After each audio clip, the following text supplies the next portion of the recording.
안녕하세요. 저는 올해 35인 여자예요. 간단히 제 소개부터 하자면 저는 여중여고 여대를 나온 걸로도 모자라 여자들이 대다수인 디자인 관련 회사에서 재직을 하게 되며 남사친이란 걸 가져본 적이 없는 사람입니다. 학교에서 성교육을 제대로 시켜주질 않아서이기도 할 테지만 주변에 남자가 없다 보니 참 순진하고 때묻질 않았어요. 안 그래도 되는 일에 내외를 하려 하고 괜히 남자들을 보면 어색해서 눈도 못 맞추던 아마추어 같던 저였던 거죠. 그런 저는 30살이던 5년 전에 직장 선배의 소개팅으로 남편을 만나게 되었고요. 솔직하게 토론을 하며 모태솔로인 상태에서 남편을 만나 바로 결혼까지 하게 되었답니다. 남편이 저한테는 첫 남자였는데 연애를 몇 번 해볼 생각도 못하고서는 마지막 남자일 거라 확신하곤 시까지 올려버렸었죠. 남편은 5살 연상이었고 비슷한 직종에서 종사를 하고 있었습니다. 저희 부모님이 저 어릴 적에 이혼하시고 제가 엄마랑 쭉 같이 살았었는데요. 아버지의 부재가 크게 느껴져서 그랬는지 모르겠지만 저보다 훌쩍 어른스러워 보이는 남편에게서 이성적인 호감을 크게 느꼈었어요. 나이 차이도 5살이면 많은 듯 적은 듯 적당하듯 싶었고 남편은 애초에 저를 결혼 상대로 보고 만났었는지라 결혼 얘기가 나오는 것까지는 수월했죠. 제가 이혼 가정 자녀라는 것도 저희 시댁이나 남편에게는 그리 큰 힘이 되지 않은 듯 보였고 대체로 큰 반대나 우려에 부딪히지 않은 채 한 가족이 될 수 있었습니다. 참 감사했었죠. 평생 혼자서 남자 손도 못 만져보고 죽나 싶었는데 첫 연애에 결혼까지 일사천리로 진행이 된 걸로도 모자라 이혼 과정인 저를 그냥 평범하디 평범한 집안의 자녀로만 봐주는 시부모님의 인성이 다행이었거든요. 그런 좋은 시부모님 아래서 자란 남편도 그 비슷한 좋은 사람일 거라 지레짐작했어요. 주변의 남자에 대해 잘 아는 사람도 없고 그렇다고 이혼하신 저희 엄마가 조언을 해주실 수 있는 입장도 아니셨기에 저는 저 혼자 결혼 생활을 잘 살아가는 방법에 대해서 스스로 터득을 해가야 했습니다. 하지만 정말 문제가 될 거라고 감히 생각도 못 해봤고 내가 그런 처지가 될 거라고는 상상도 못했던 일이 벌어지게 되면서 저의 결혼 생활은 극한의 파국으로 치닫게 되었어요. 괜시리 손안에 땀까지 차오르게 하네요.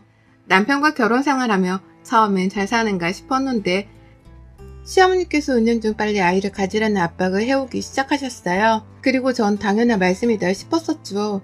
남편이 저보다 5살 연상이었으니 그 당시 벌써 나이가 지금의 제 나이였었거든요. 분명 또래 친구들에 비해서는 아이 아빠가 되기에 늦은 나이일 수도 있었고 나이가 있으신 시어머니가 얼른 손주손녀를 보고 싶어 하는 게 당연한 반응이다 싶었습니다.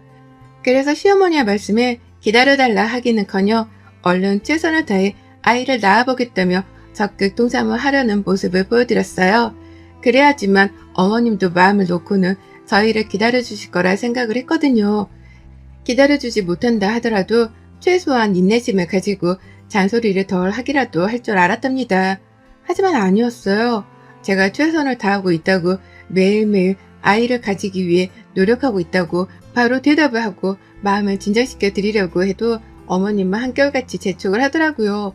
아들 나이가 곧 40이 될 텐데 그 전에 아이를 못 가지면 저를 가만두지 않을 거라는 협박 비슷한 말까지 해보시면서 말입니다. 성격장애 혹은 분노장애가 있는 건지 화를 주체하지 못하시더니만 어쩔 땐 애소식은? 라는 질문을 인사말을 대신하자마자 아직도 없냐? 라는 소리를 지르며 물건을 냅다 던진 적도 있었어요. 얘는 저 혼자 가지는 것도 아니고 남편이랑 부부 둘이서 노력해야 얻어질 수 있는 건데 그걸 저한테만 화풀이를 하듯 화를 내니 저도 슬슬 겁이 났죠. 겁을 먹을 일이 전혀 아니었음에도 불구하고 누가 나에게 이런 식으로 화를 내는 게 처음이었기에 뭐 대단한 잘못을 했다는 생각에 가슴이 찌릿찌릿거리곤 했습니다. 괜히 시어머니 얼굴도 똑바로 마주볼 수가 없었고 눈이라도 마주치는 날에는 또 아이에게로 닥달을 당할까 싶어서 신경이 곤두섰죠. 남편에게 기대어 보려고 했으나 남편은 늘 곧 생기겠지 뭐 라면서 남의 일인 마냥 뒷짐을 졌어요. 그만 좀 화를 내라고 어머님께 직접 말을 꺼내볼 법도 할 텐데 전혀 그런 노력을 하지 않더라고요. 오히려 한 번은 시어머니가 저를 혼내키는 모습을 보며 혼자 뒤돌아 키득키득 웃고 있더라고요. 어깨가 들썩이길래 설마 우는 건가 싶어서 곁눈질로 보니 혼나는 소리를 죽이며 싱글벙글한 채로 듣고 있더라고요. 그날 전 며느리로서 그리고 남편의 와이프로서 그 어느 곳에서도 존재감을 상실했답니다. 그 어디에도 내가 낄 자리는 없다 싶었고 그냥 내가 죽더라도 이 중에서 누구 하나 눈물을 흘릴 사람은 없겠구나 했죠. 그때부터 약을 복용하기 시작했어요. 이러다 정말 눈 깜짝할 사이에 나 스스로를 놓아버릴까 겁이 나서 정신과 치료를 받기 시작한 겁니다. 신혼초부터 시어머니의 어마무시한 임신 강요를 듣다 보니 마음의 병이 쌓였고요. 그 상태로 빨리 병원에 갈 생각을 못한 채 스스로 해결을 해보겠다며 임신에 열을 올리며 살다가 결국 뜻대로 임신이 되지 않아 스트레스만 더 커져버렸죠. 그 사이 마음의 병은 되돌릴 수 없을 만큼 커졌고 남편까지 시어머니의 임신 강요를 즐기며 저를 괴롭히려 하는 모습이 보이고 나서부터는 도무지 버티기 힘들었네요. 그렇게 횟수로는 벌써 3년째 약을 복용하는 중이고 아직도 전 스스로를 환자라고 생각하고 있답니다. 아이를 가지지 못하는 신체 결함 환자 그리고 우울증까지 겪고 있는 정신결함 환자 말이죠. 하지만 다행히 상태가 마냥 나빠지기만 한 건 아니었어요. 슬슬 화가 차오르기 시작한 겁니다. 도대체 왜 아이를 가지지 못한다는 이유가 욕을 먹어야 할 일이고 시댁 식구들로부터 구박을 받는 내가 병원까지 다니면서 치료를 받아야 하는지에 대해서 말입니다. 정작 정신과에 치료를 받으러 와야 할 또라이들은 오지를 않고 그 또라이들로부터 피해를 받은 피해자들만 정신과에 찾아온다더니 제가 딱 그 짝이더라고요. 아무리 생각해도 내가 잘못한 것은 단 하나도 없는데 아이를 못 가지고 있다는 이유만으로 사람을 지난 5년 사이에 아주 딴 사람으로 만들어버린 시어머니와 남편은 용서할 수가 없었어요. 화가 차오르다 못해 정말 별의별 끔찍한 생각까지 다 해보면서 분노가 매일 제 마음속에서 발길질을 했습니다. 그런데 의사 선생님은 그러시더라고요. 화가 나는 건 치유가 되어가고 있는 과정이라고 말이죠. 아무 감정도 없을 때가 정말 위험한 거지만 나를 화나게 한 사람들에게 화를 내고 분노를 표현하는 건 지극히 정상으로 되돌아가고 있는 과정이라고 말입니다. 그래서 선생님 말에 용기를 얻어가며 조금씩 더 이 잘못된 상황을 바로잡아 보기 위해 노력을 하기 시작했어요. 제 나이가 올해 겨우 35이고 아직 40도 안 된 젊디 젊은 여자인데 이대로 남편이랑 시어머니를 잘못 만나 인생 쪽내고 정신과만 다니며 우울증 환자 소리를 듣고 다닐 수 없는 노릇이었으니까요. 그렇다고 남자랑 사귄 걸로도 모자라 결혼한 게 처음인데 이런 제가 이혼하겠다고 먼저 말을 꺼내는 것도 정말 힘들었습니다. 어떻게 이별을 해야 잘 이별하는지도 모르겠고 당장이라도 이혼을 하고 싶은 마음이 굴뚝 같으나 그게 친정엄마한테 또 상처가 될까 싶어서 쉽사리 이혼을 하겠다 용기조차 나지를 않았어요.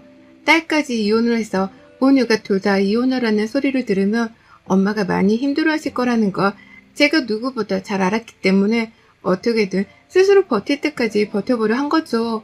그러는 와중에 슬슬 차오르는 이 분노를 조금씩 표현해가면서 잘못된 걸 바로잡아 볼 참이었고요. 여기까지 용기를 가지는 것에 몇 년이 걸렸습니다.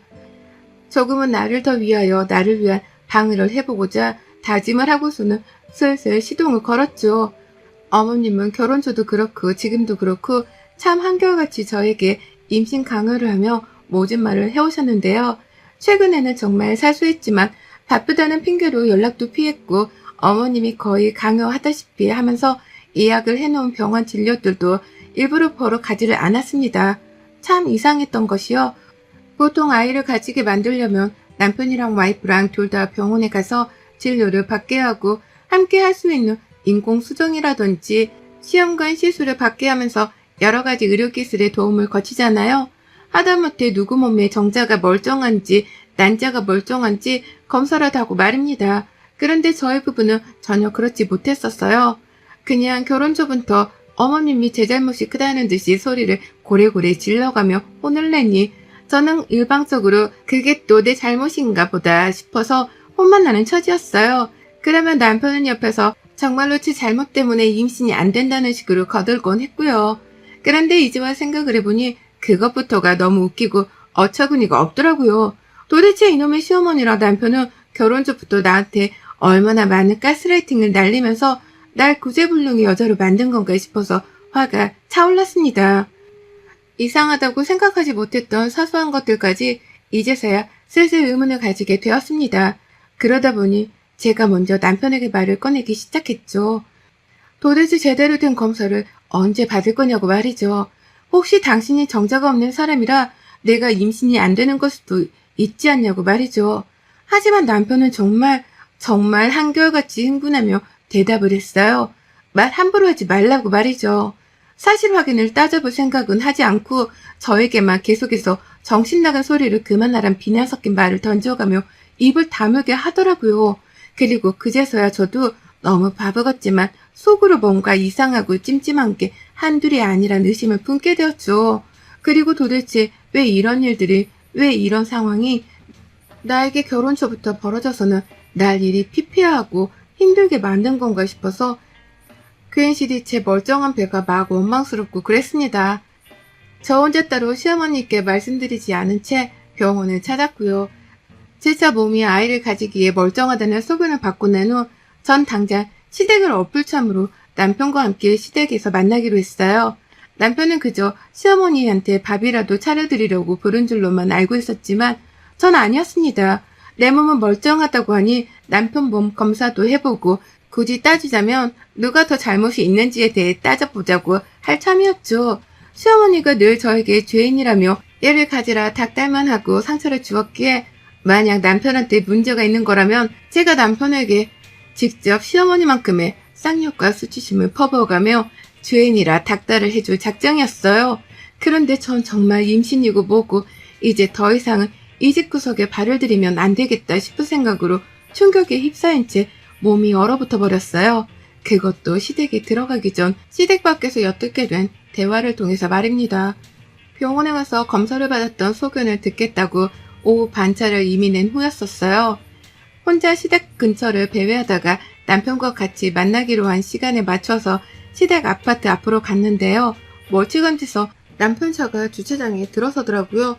그리고 이내 시어머니가 아주 우연찮게 남편과 집 밖에서 조우를 하셨습니다. 어머니 손에 부채가 들려있던 걸로 보아 주변 또래분들이 모이는 장자에 가서 놀다가 막 들어오는 듯 보였죠. 그런 두 사람을 멀찌감치서 먼저 올려보내려다가 그냥 에라 모르겠단 마음에 두 사람이 뒤를 바짝 쫓았습니다. 시댁이 아파트 2층에 위치해 있었는데요. 아파트 전층이 15층짜리인지라 엘리베이터가 늦게 내려올 때엔 어머님이 그냥 계단을 이용하곤 하셨거든요. 이번에도 마치 계단을 이용하길래 저도 뒤에서 거리를 두고 조용히 두 사람의 뒤를 밟았죠. 그런데 이 두 사람은 제가 따라오고 있다는 생각을 전혀 못한 건지 아주 그냥 신이 나서는 제 뒷담화를 마구마구 까댔어요. 시어머니께서는 애도 못 낳고 있으면서 시댁에 오겠다 말겠다 지가 먼저 약속을 잡았다며 건방이 하늘을 찌른다는 욕을 하셨고요. 그러니 남편은 요새 자꾸만 나한테 내 몸이 괜찮냐 묻는데 진짜 짜증나 죽겠어. 그리고 오늘은 왜 갑자기 여기서 보자고 한 거지? 그것도 지가 뭔데 여기서. 요새 진짜 이상해. 라고 하면서 저한테 지지 거리면서 참 저렴하게도 호칭을 불러댔습니다. 그리고 그때 시어머니가 목소리 하나 줄이지 않고 아주 당당하게 말씀하셨죠. 아유 내버려둬. 친남편이 무정자인 걸 알면 까무러치다 못해 정신병이 더 심하게 도져서 뒤져버리려고 할지도 모르는데 지금 저렇게 건방이라도 떠는 걸 내버려둬. 라고 말이죠. 제가 그 말에 받은 충격이 채 가시기도 전에 어머님은 주변에 아무도 없는 줄 알고는 하고 싶은 말을 마저 하셨어요. 걔가 지금도 저렇게 정신이 반쯤 빠진 애가 돼서는 버티고 있는데 네 몸에 정자가 없는 걸 알아차리기라도 해봐.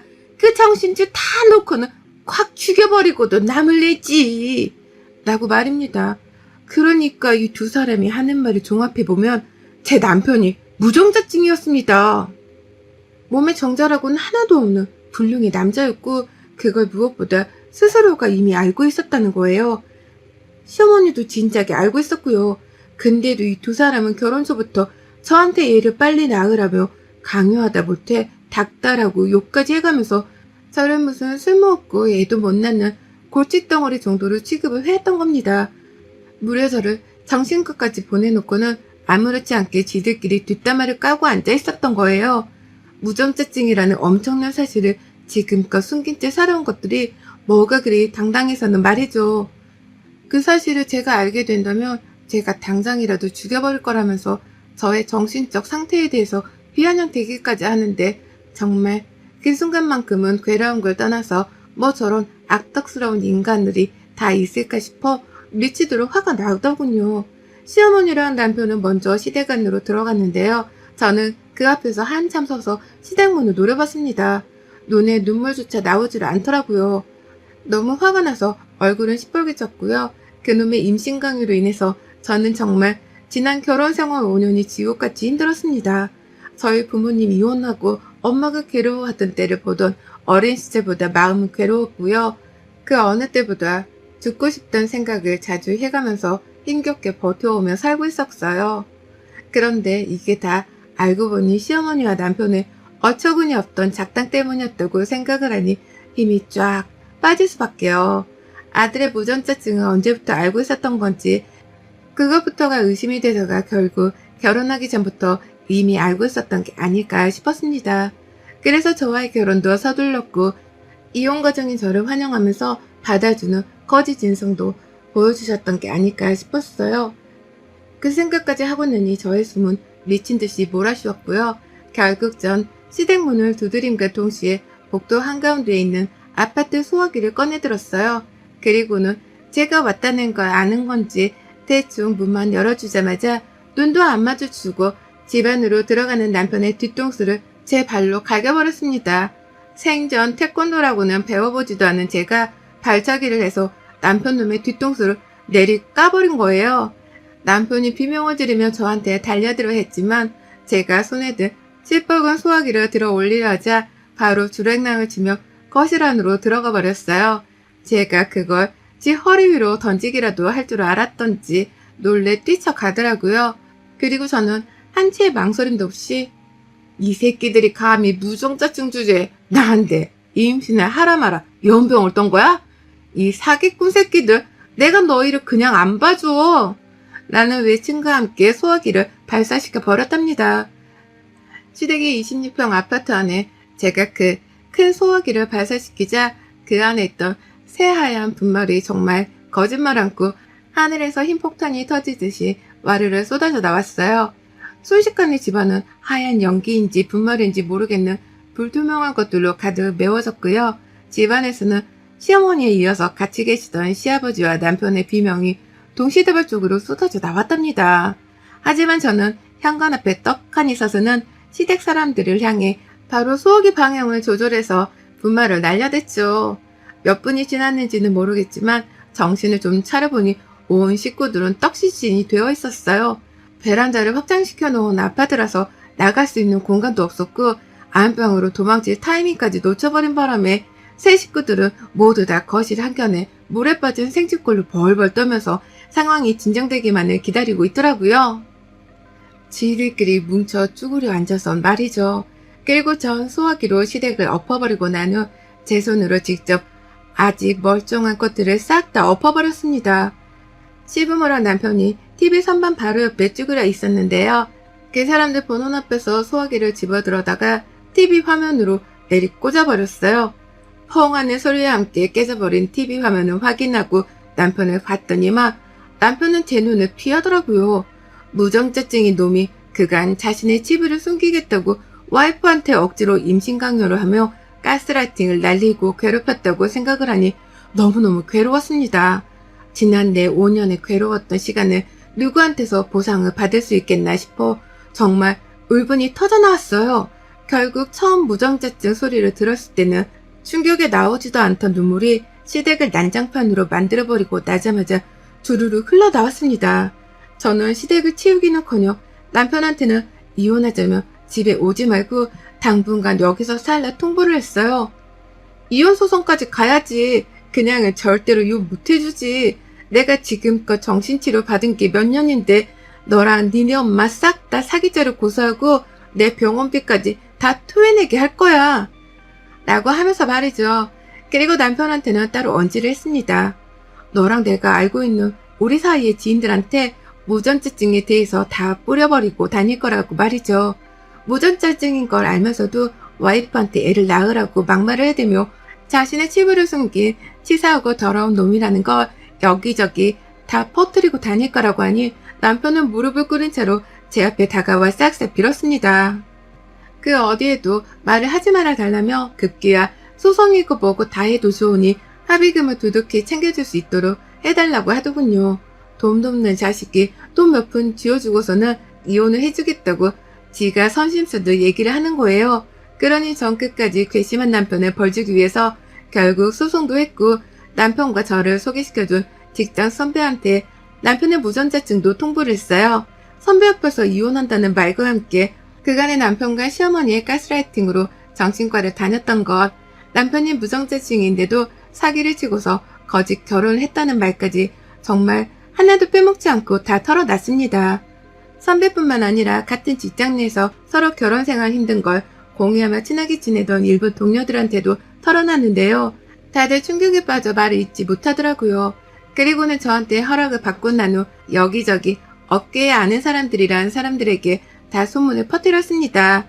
저 말고 또 다른 여자가 제 남편이랑 재혼이라도 해서 피해를 보면 안 되는 것이었으니까요. 저와 남편을 소개시켜준 선배는 괜한 죄책감이라도 드셨던 건지 가장 적극적으로 업계에 소문을 내줘가며 남편을 생매장시켜 주셨습니다. 그 바람에 결국 남편은 일주일도 제 견디지를 못하고 자기 회사에도 소문이 퍼진 건지 사표를 내버렸어요. 그리고는 이제 백수니까 제발 좀 봐달라며 합의금 조절을 해달란 연락과 함께 용서를 빌더라고요. 그제서야 제발 좀 봐달라며 싹싹 말입니다. 시어머니도 처음엔 간을 좀 보는 듯 하더니만 이제 와서 자기가 입을 잘못 놀렸다고 태어나 처음으로 제게 먼저 사과를 하셨고요.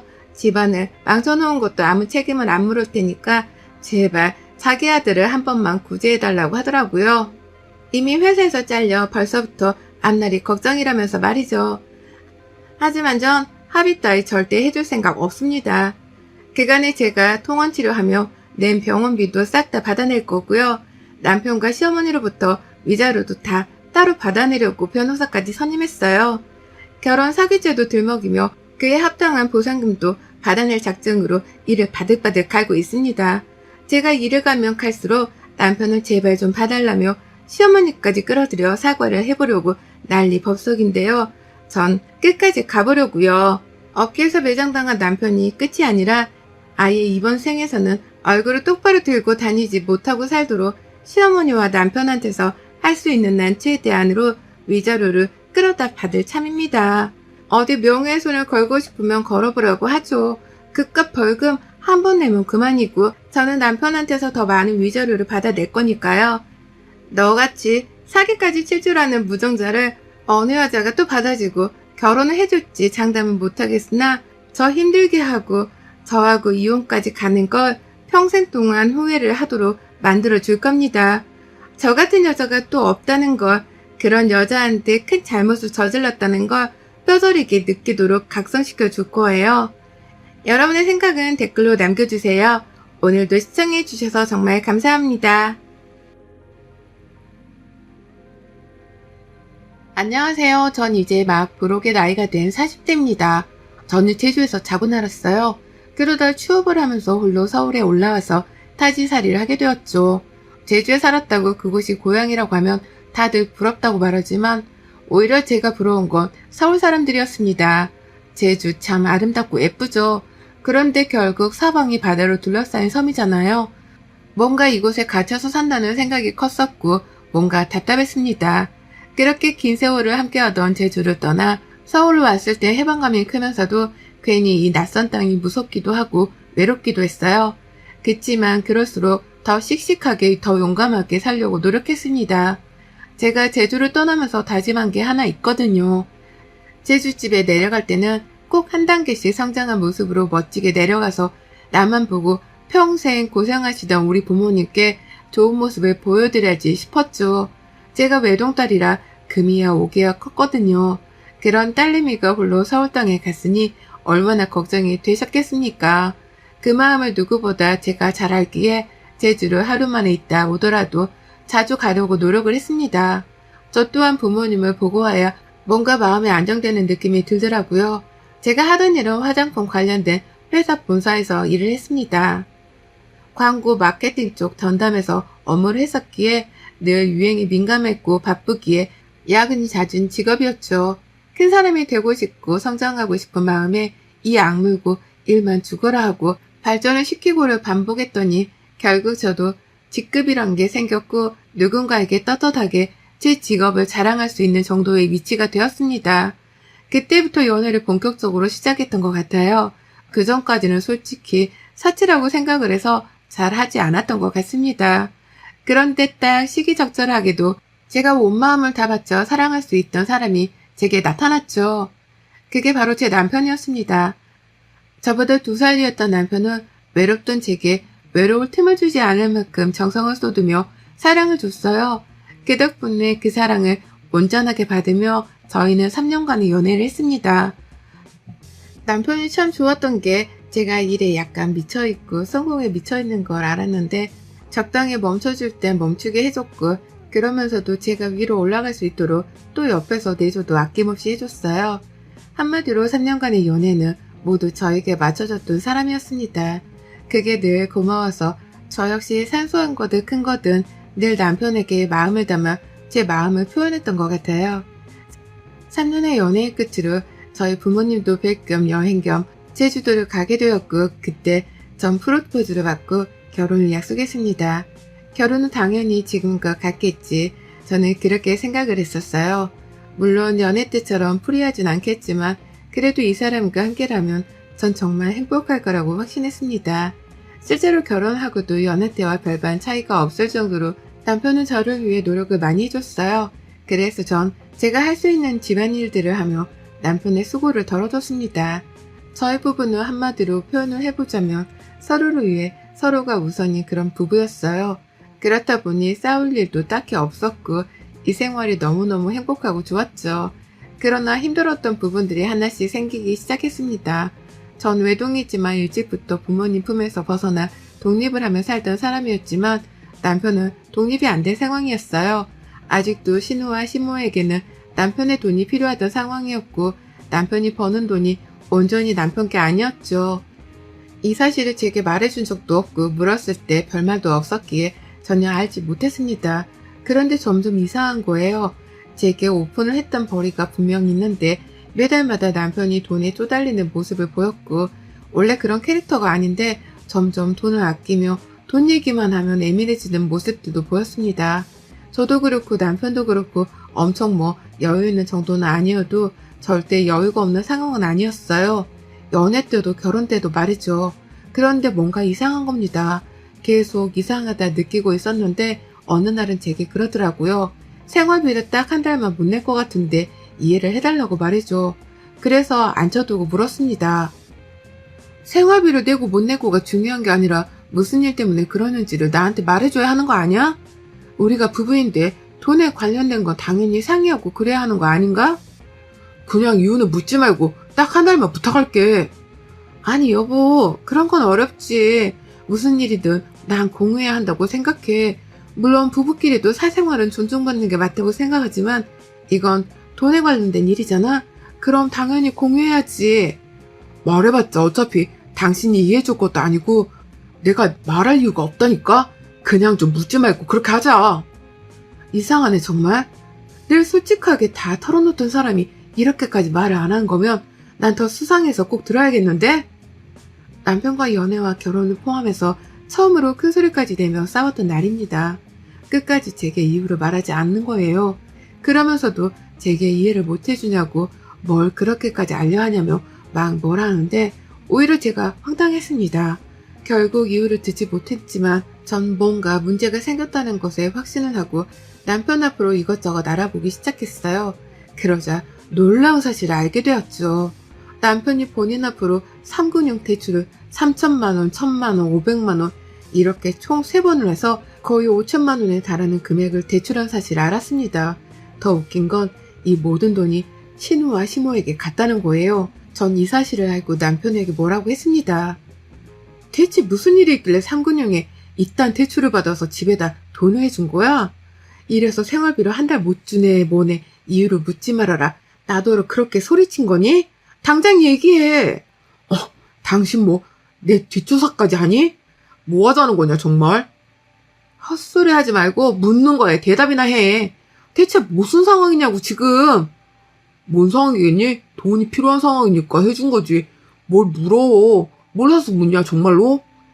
당신이 뭔데? 당신이 뭔데 나한테 소리치고 뭐라고 하는데? 지금 태도가 그게 뭐야, 당신이 내 입장이면 화가 안 나겠어, 지금? 결국 이날도 불나도록 싸웠습니다. 대충 내용을 들어보니 신우와 시무가 함께 무슨 일을 시작했었는데 그게 다단계 비슷한 거였나 봐요. 그걸 하다 빚까지 지게 되었던 거고 거기에 생활비까지 포함해 3군형 대출까지 받아서 시댁에 돈을 준 거죠. 여기에 더 최악인 건 남편이 회사에서 잘리게 된 겁니다. 근태가 좋지 않아서 결국 잘리게 되었다고 하네요. 속이 답답하다 못해 미쳐버릴 것 같았습니다. 이런 상황에 남편이라는 사람은 그깟 취업 다시 못하면 뭐 큰일 난 거냐고 오버하지 말고 가만히 있으라고 하더라고요. 너무 어이가 없어서 말이 나오지 않았습니다. 그래도 한편으론 퇴직금이 있으니 당장 어느 정도 빚을 갚고 생활비랑 어떻게든 해보자 약간 그런 계획을 세우고 있었어요. 그런데 알고 보니 퇴직금도 이미 시댁에 다 털렸더라고요. 그냥 모든 게 무너져 있는 상황에 시무와 신우가 함께 저희 집에 쳐들어왔죠. 너 앉아봐라. 갑자기 연락도 없이 오셨어요. 말투가 뭐예요, 새언니? 시어머니가 아들 집에 오는데 뭐 며느리 허락까지 받아가며 부탁해서 와야 하는 건가? 너 다 알았다며? 그런데 어쩜 그렇게 입 딱 씻고 조용히 있을 수가 있냐? 네가 생각이라는 게 있는 애고 머리가 장식품이 아닌 인간이라면 지금 네 CM이랑 신우가 힘들 거란 생각은 안 드니? 네? 대체 어떤 부분에서 힘들 거라 생각해야 해요, 제가? 어머머, 애 좀 봐라. 지금 성재가 회사까지 못 다니고 있으면 수입이 아예 없는 상황이잖니? 그럼 우리까지 다 쫄쫄 굶어야 하는 건데 넌 네 남편 가족들이 손가락 빨고 살게 생긴 상황에 아무 감정이 안 느껴지니? 얘 진짜 악한 애네. 너 뭐야? 사이코패스야? 진짜 어머니 뭐라고 하시는 거예요? 지금 말이라고 해서 다 말이 아니에요. 생각을 해보세요. 급이 저 때문에 진 것도 아니고 막말로 아가씨도 어머님도 일하시려면 충분히 하실 수 있는데 벌어서 쓸 생각을 안 하고 왜 사람들한테 뭐든 다 도움을 받으려고 하세요? 말씀대로 지금 이 사람 본인 밥벌이도 못하고 당장 빚 이자들만 해도 어떻게 될지 막막해 죽겠는데 지금 불난집에 부채질하러 오셨어요? 이게 근데 어디서 큰 소리야? 입 다물고 돈이나 보내. 우리도 먹고 살아야지. 시무는 신우는 합세해서 제게 오히려 생활비를 보내라고 큰 소리를 치더군요. 살다 별의별 일을 다 겪구나 싶었습니다. 시댁거들이 다녀간 후 한동안 아무 말도 하지 못했던 게 너무 어이가 없어서 말이 나오지 않았죠. 남편은 제 눈치만 슬금슬금 보면서 취업을 하네모네 하며 컴퓨터를 붙잡고 이력서에 자기소개서를 고치고 있었습니다. 그 모습을 보다 모든 분노가 한꺼번에 확 올라와서 저 남편에게 딱 질렀어요. 지금 당신 수준에 무슨 회사를 들어가. 제 취직은 꿈도 꾸지 말고 막노동을 하든 뭘 하든 당장 돈 많이 벌 수 있는 일 찾아서 당장 내일부터라도 해. 들었잖아. 당신네 가족들이 돈 내놓으라잖아. 일해. 당신이 직접 일해서 빚이고 뭐고 다 알아서 해. 난 죽어도 한 푼도 보탤 생각 없으니까. 아니야. 화나는 것도 알겠고 다 알겠는데 당장 내가 하던 일이 있는데 그거 말고 딴 걸 뭘 하겠어. 막노동도 하던 사람들이나 하는 거지. 나 같은 사람은 일도 못해서 쓰지도 않아. 아니, 내가 알아봤거든. 생수배달 해주는 일 있더라. 그 얘기야. 당장 내일 전화해서 그거 하면서 돈 벌어. 그렇게 전 남편을 들들 달달 볶아서 생수배달 해주는 일을 시작하게 했습니다. 야간 일이고 힘들어서 그런지 급여가 센 편이었어요.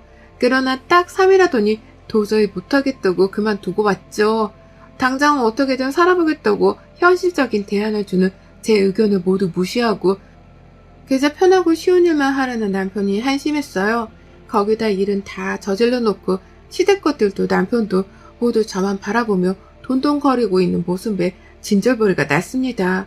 결혼한 지 얼마 안 된 상황에 이런 일이 벌어진 거라 차라리 잘 된 건가 싶기도 했어요. 더 늦기 전에 이 관계를 정리해야겠다 싶었습니다. 앞으로도 더하면 더했지 절대 시댁 것들에게서 벗어날 수 없다는 생각을 했거든요. 그 와중에 시모랑 신우는 또 집에 쳐들어와서 제가 퇴근할 때까지 기다렸다가 제가 퇴근하고 들어오니 저를 쥐잡듯이 잡더군요. 예, 내가 생각할수록 어이가 없어서 찾아왔다. 내 아들 돈으로 도움받은 거 네가 뭔데 내 아들을 잡으면서 뭐라고 하는 거니? 네가 준 돈이야? 아니잖아. 그리고 사람이 살다 보면 벌이가 없을 때도 있는 거지. 그럼 와이프인 네가 도와주는 거고 그렇게 돕고 사는 게 가족 아니니? 네 남편 가족 아니냐고. 어머님 제발 그만 좀 하세요. 그리고 이렇게 무작정 집에 찾아오지 좀 말아주실래요? 저 너무 불편하고 싫거든요. 그냥 별로 대화하고 싶지도 않으니 어머님 아들이랑 얘기해서 알아서 하세요. 말씀대로 전 돈 한 푼 보탤 마음 없고 매정하고 독한 년이니 그렇게 아시면 될 것 같은데 왜 자꾸 찾아와서 이러세요? 뭐야? 저 말하는 싸가지 좀 봐라. 아주 넌 돈 몇백도 도와줄 여력이 없냐? 그지 새끼도 아니고 겨우 몇백 좀 몇 달만 도와달라는데 그거 그렇게 싫어서는 벌벌 떠는 꼬라지가 아주 딱 거지 새끼가 따로 없네. 진짜 거지가 쳐들어 거지 새끼라고 하니 묶여서 말이 안 나오네요. 예, 저 몇백도 못 도와드리는 거지 새끼니까 그냥 가시라고요. 이 말 끝에 시모는 흥분해서 제 머리채를 잡으려 했고 전 손에 들고 있던 쿠션을 시모에게 집어던지며 말했습니다. 경고하는데 어머님도 아가씨도 저한테 함부로 하지 마세요. 그쪽들이 아무리 이 사람 가족이라 해도 저한테 함부로 대할 자격 없거든요. 그리고 저 또한 참을 만큼 참고 인간 대접해주려 노력 중이니 선 넘지 마시고요. 이 이상으로 더 하시면 그땐 저도 그쪽들 사람 취급 안 해요. 아시겠어요? 당신 가족들 좀 집에서 나가게 해줄래? 시끄러워서 쉴 수가 없네 진짜. 전 그 후 방에 들어와서 들으란 식으로 노래를 아주 크게 틀어두고 개운하게 씻고 나왔습니다. 그리고 그냥 변호사를 찾아가서 이혼 준비를 해야지 결심했어요. 저도 갈 때까지 갔다는 생각이 들었고 저 사람들에게 더 이상 인간 대접을 해줄 이유도 자신도 없었습니다. 그런데 불행은 한 번에 물밀듯 밀려오는 건지 제 발목을 딱 잡는 일이 생겼어요. 한동안 스트레스를 너무 심하게 받아서 생리를 안 하는 거라 생각했는데 혹시나 해서 테스트기를 해보고 병원까지 가보니 임신을 했다네요. 정말 모의로 했습니다. 아이가 제게 와준 건 너무 기뻤지만 왜 하필 지금 이 순간일까 싶었어요.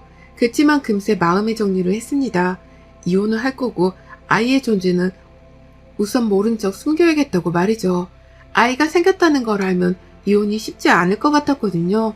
결국 변호사를 찾아가 모든 상황을 의논했고 준비를 했습니다. 전 저대로 이혼 준비를 철저히 하며 남편에게 임신 사실을 숨기며 살고 있었는데 결국 남편에게 임신했다는 걸 걸리고야 말았어요.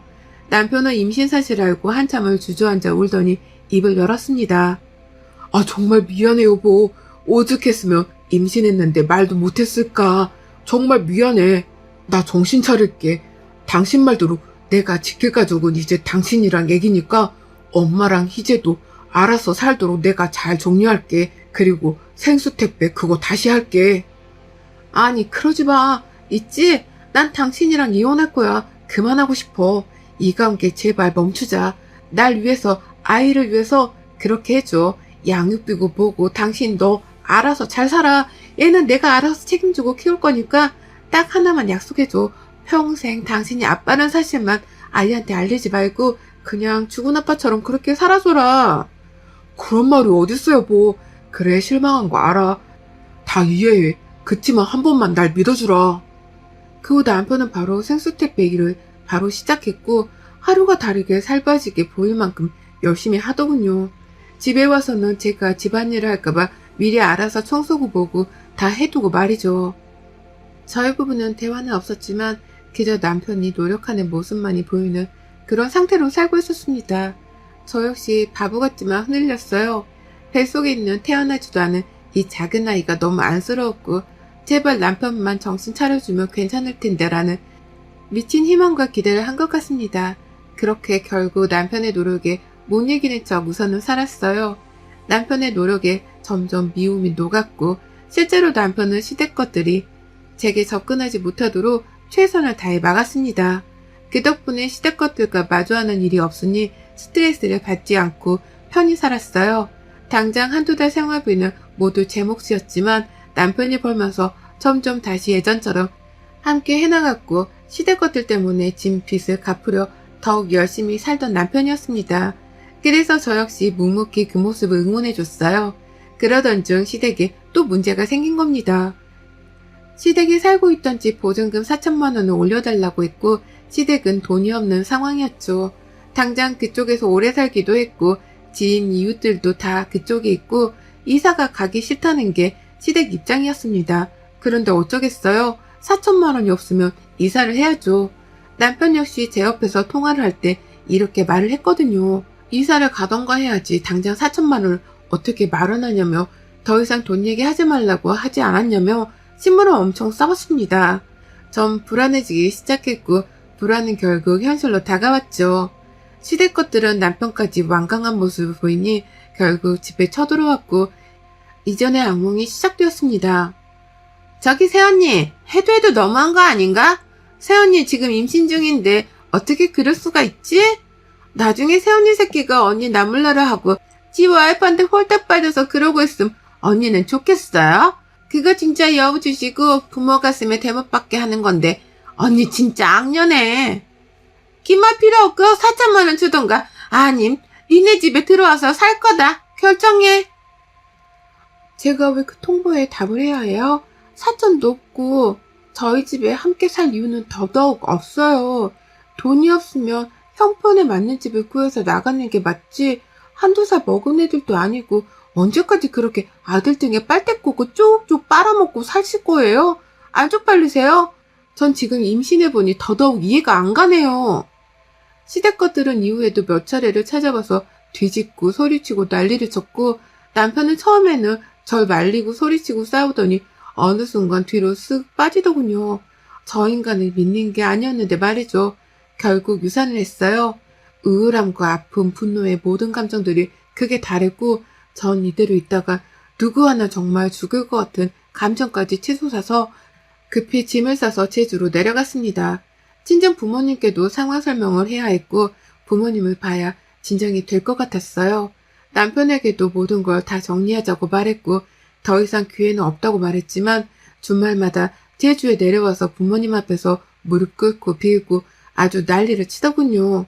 그 모습을 한두 번 묵묵히 지켜보던 부모님께서는 세 번째 남편이 왔을 때 손찌검을 하셨습니다. 저희 아빠께서 남편의 뺨을 후려치시고 말씀하셨죠. 네 놈이 사람 새끼면 이럴 수는 없다. 감히 귀하디 귀한 내 딸을 데려다가 그딴 고생을 시켜? 언제까지 하나 보려고 냅뒀는데 더 이상은 네 꼴 같지도 않은 모습 보기도 싫으니 당장 눈앞에서 꺼지고 이혼해. 한 번만 더 찾아오면 내가 니네 집에 가서 니네 엄마고 동생 있고 머리채 다 뜯어버릴 테니까 그렇게 알아. 네 뺨만 후려친 걸 감사하게 생각하고 당장 내 눈앞에서 사라져라. 그 후 전 바로 정리를 하기 위해 서울로 올라갔는데 글쎄 저희 집에 가보니 이미 시댁 것들이 가구까지 들여놓고 살고 있더군요. 진짜 이간경이 너무 웃겨서 헛웃음을 지었는데 제게 시모가 그랬죠. 정리하러 온 거지 너? 빨리 정리해서 나가줄래? 너 하나 나가면 우리 가족 모두가 이렇게 편하게 살 수 있는데 어디서 저런 거지 같은 게 집구석에 들어와서는 아유 내 팔자야. 그러긴 말이야. 차라리 좋게 말할 때 어떻게든 비를 바치고 소용이 있지 그랬음 거지 걸로 나가진 않아도 될 텐데. 신우와 시모는 과자를 씹어먹으며 제게 저렇게 말했고 전 과자와 앞에 있던 주스를 시모와 신우 얼굴에 확 뿌려주고 말했어요. 멍청한 거니 아니면 인정이 어려운 거니? 대단히 착각들을 하고 있네. 그래 좋아. 이 집에서 며칠이라도 누리고 살도록 해. 어차피 며칠 뒤부터 앞으로 남은 생은 니들이 말하던 거짓골로 살 테니까. 전 바로 법적으로 해결했습니다. 이 시댁 것들이 참 멍청한 게 그 집도 제 거고 유책 배우자도 남편인데 이혼하면 무조건 재산을 반으로 딱 가져갈 수 있다고 생각했나 봐요. 혼인기간도 짧기에 그럴 리도 없는데 말이죠. 결국 땡전 한 푼도 없이 쫓겨났고 오히려 제게 뱉어내고 이혼을 했습니다. 전 이후에 휴식이 필요해 제주 부모님 댁으로 내려가서 몇 달간 머리도 비우고 마음도 비우고 살다 다시 서울로 와서 복직하고 잘 살고 있어요. 그리고 시댁걸들과 남편은 빚에 허우덕거리다 갈 때까지 간 상황이더라고요. 제가 만약 정의 이 관계를 놓지 못했다면 결국 저도 같이 바다까지 추락하는 상황이었을 건데 생각만 해도 아찔합니다. 이 결혼에서 이런 것들은 다 괜찮아요. 시간, 마음, 아픔 다 괜찮은데 그저 품었던 아이를 지키지 못했다는 슬픔이 너무 아프긴 해서 아직도 홀로 아이를 추억하고 위로하며 살고 있습니다. 여러분의 생각은 댓글로 남겨주세요. 오늘도 시청해주셔서 정말 감사합니다.